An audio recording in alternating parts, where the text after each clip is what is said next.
আমি মানে আমাদের একটা আমি একটি ইঞ্জিনিয়ারিং ছেলেকে পড়াচ্ছিলাম, ইঞ্জিনিয়ারিং স্টুডেন্ট পড়াই। তো একটি ছেলে আজকে সকালে পড়ছিল, সেই ছেলেটি সবে ভর্তি হয়েছে, দিন তিনেক পড়েছে। তো আমি দিন তিনেক পড়ানোর পরে আমার যেটা মনে হয়েছে যে ছেলেটি ইঞ্জিনিয়ারিংয়ের জন্য কম্পিটেন্ট নয়। তো আমি ছেলেটিকে বলেছি যে তোমার বাবাকে একটু বলো, ডেকে আনো।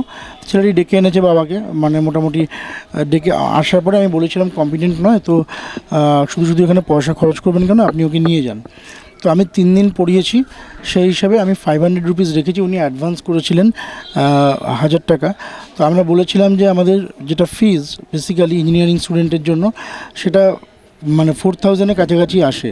তো উনি দিতে পারবেন না, বলছেন ঠিক আছে আপনি যা দেবেন তাই দেবেন। তা উনি বলেছেন 1500-2000 টাকা মতো উনি দেবেন, এই রেঞ্জে আর কি। তো এক্স্যাক্ট বলেননি, বলেছেন 1500-2000 টাকা করুন বলে আমাকে 1000 টাকা দিয়ে গেছিলেন যে আপনি এখন এটা রাখুন, আমি আবার 5 তারিখে আপনাকে বাকি টাকা দিয়ে দেবো।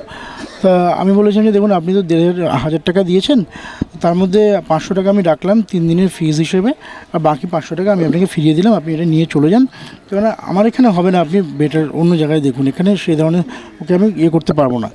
তাদের উনি ক্লেম করলেন যে ওনাকে পুরো টাকাটাই ফেরত দিতে হবে। তো আমি বললাম যে দেখুন আমি তো পড়িয়েছি, আপনি পুরো টাকাটা, আমি সময় দিয়েছি ওর পেছনে, তো আমি পুরো টাকা কী করে আপনাকে ফেরত রিফান্ড করব। তা উনি সেটা বুঝতে চাইলেন না, বুঝতে পেরে আমার ওখানে 2-3জন স্টুডেন্ট তখন পড়ছিল, তাদের সামনে পাশ থেকে একটা চেয়ার তুলে নিয়ে সোজা আমার মাথায় বসিয়ে দিলেন। স্টুডেন্টের বাবা। কি নাম ওনার? স্বপন কুমার বেজ।